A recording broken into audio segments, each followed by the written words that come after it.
Assalamualaikum warahmatullahi wabarakatuh. Ya, jumpa lagi bersama saya dalam pelajaran PPKN.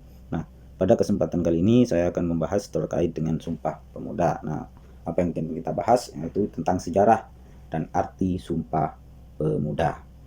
Ini masih dalam bab 4 di kurikulum khusus COVID-19 ini.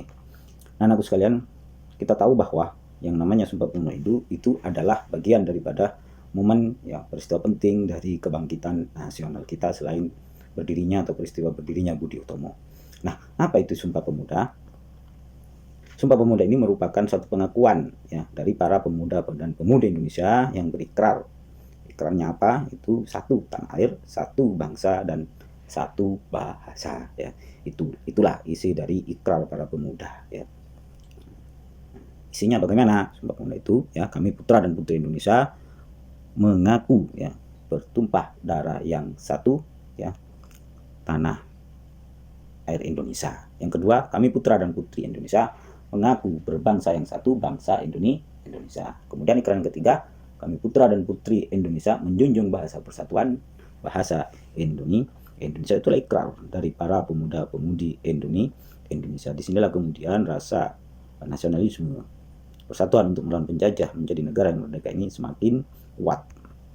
Nah, sumpah ini dibacakan ya pada tanggal 28 Oktober 1928 ya, hasil rumusan dari kerapatan pemuda-pemudi atau Kongres Pemuda kedua di Indonesia di Batavia atau Jakarta yang diselenggarakan oleh PPPI atau Perhimpunan Pelajar-Pelajar Indonesia.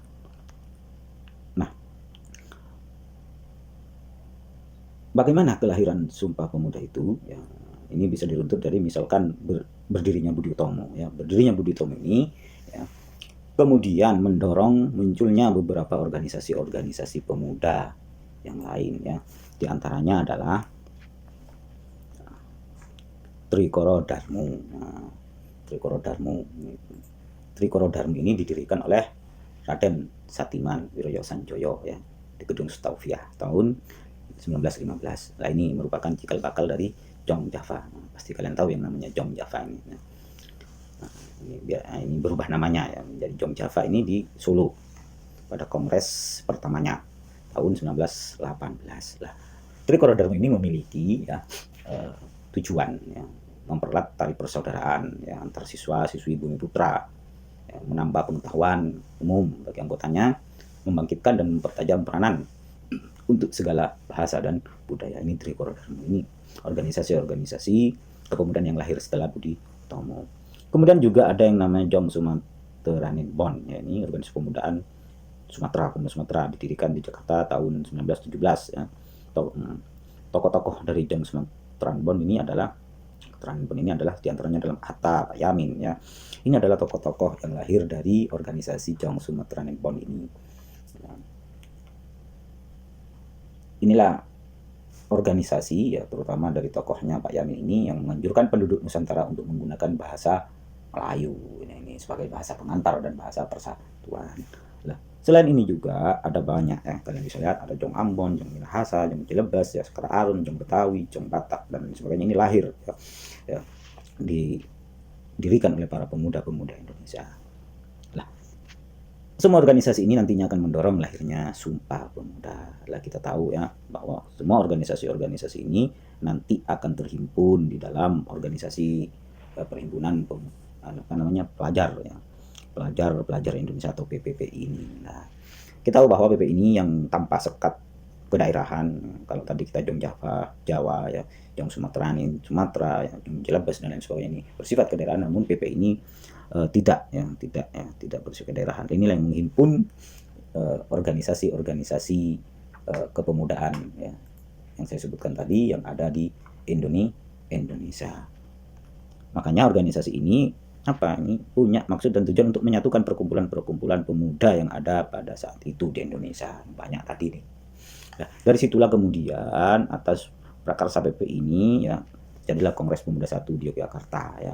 Ini menghasilkan rumusan cita-cita Indonesia merdeka. Lainnya sudah ada cita-cita untuk merdeka. Kemudian perkumpulan pemuda ini berupaya menggalang persatuan organisasi pemuda dalam satu wadah. Ini samping hasil dari kongres pertamanya ini mencita-citakan kemerdekaan, juga mengupayakan untuk menggalang persatuan antar pemuda dalam satu wadah. Nah, yang kemudian PPPI ini. Dari sinilah kemudian terjadi juga yang namanya Kongres kedua. Kongres kedua ini pada 28 ya, 27 28 sebenarnya ini yang kemudian melahirkan Sumpah Pemuda. Di Kongres kedua inilah yang kemudian Sumpah Pemuda itu terikrarkan ya oleh para pemuda-pemuda atau pelajar-pelajar Indonesia. Nah, anak-anak sekalian ya, di Kongres Pemuda 2 itu juga ya kita tahu bahwa ya lagu kebangsaan Indonesia ini untuk pertama kalinya dikumandangkan ya, yang diciptakan oleh P.R. Supratman ya. Lagu Indonesia Raya dipublikasikan pertama kali pada tahun 1928 pada nilai cetak surat kabar Sinpo ya, dengan mencantumkan teks yang menegaskan bahwa lagu itu adalah lagu kebangsaan ya. Lagu itu sempat dilarang oleh para pemerintah kolonial ya. Tapi entah semangat dan keinginan kuat dari para pemuda-pemuda saat itu ya tetap terus menyanyikannya di Kongres Pemuda. Ini saking semangatnya para pemuda dan pemudi Indonesia untuk mencapai cita-cita kemerdekaan. Nah, yang perlu diketahui juga adalah rumusan ya, teks Sumpah Pemuda itu ditulis oleh Muhammad Yamin pada selembar kertas ya. Ketika menurut Sunario sebagai utusan kepanduan tengah berpidato pada sesi terakhir Kongres. Ya, sumpah tersebut awalnya dibacakan oleh Sugondo, ya, kemudian dijelaskan secara panjang lebar oleh Pak Yamin. Lah ini, ya, ini sejarahnya yang perlu kita ketahui juga. Lah, lalu apa makna dari ya sumpah atau ikrar pemuda ini? Kita tahu bahwa ada 3 ya sumpah atau ikrar. Yang pertama adalah satu tanah air. Kalian bisa baca di situ. Lah ini apa? Ini merupakan pengakuan kita sebagai bangsa Indonesia bangga terhadap tanah air Indonesia. Kita ini hidup di negeri yang sangat indah, wilayah kepulauan ya, dari Sabang sampai Merauke ini yang merupakan satu kesatuan dan ikrar untuk selalu menjaganya. Ya. Dan ini ikrar bahwa kita ini satu tanah air. Ya. Kemudian yang kedua itu adalah satu bangsa. Kita tahu ya, ini merupakan ya pengakuan kita sebagai bangsa Indonesia bahwa kita sadar akan paham kebangsaan. Ya. Kita sadar bahwa kita ini beragam suku bangsa, kemudian berikrar untuk menjadi satu bangsa, yaitu Indonesia lah. Kemudian yang ketiga itu adalah bahasa persatuan, menjunjung bahasa serta persatuan. Ini merupakan bentuk pengakuan kita sebagai bangsa Indonesia bahwa bahasa Indonesia merupakan bahasa pemersatu. Nah, bahasa inilah yang kemudian berperan penting dalam komunikasi ya, antar para pemuda dan seluruh bangsa ini dalam menggalang rasa persatuan dan kesatuan di tengah beragamnya bahasa yang dimiliki oleh Indonesia. Lah inilah makanya di dalam Sumpah Pemuda ini ya, rasa nasionalisme, rasa persatuan dan kesatuan ini sudah begitu kuatnya ya.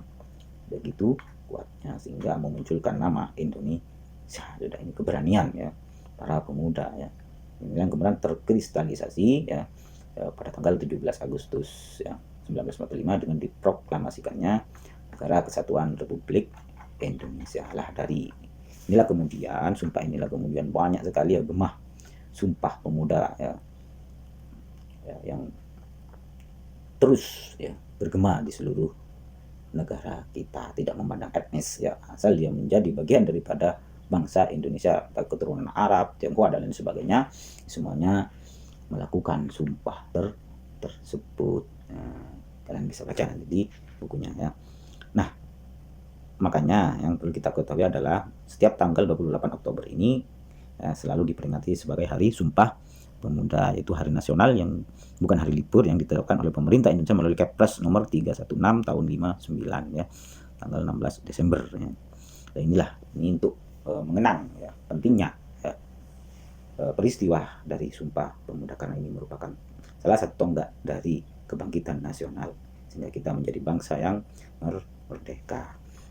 Nah, anak sekalian, itulah materi kita tentang sejarah dan arti Sumpah Pemuda. Apabila ada pertanyaan nanti bisa disampaikan di grup kelas ya, kelas. Terima kasih. Assalamualaikum warahmatullahi wabarakatuh.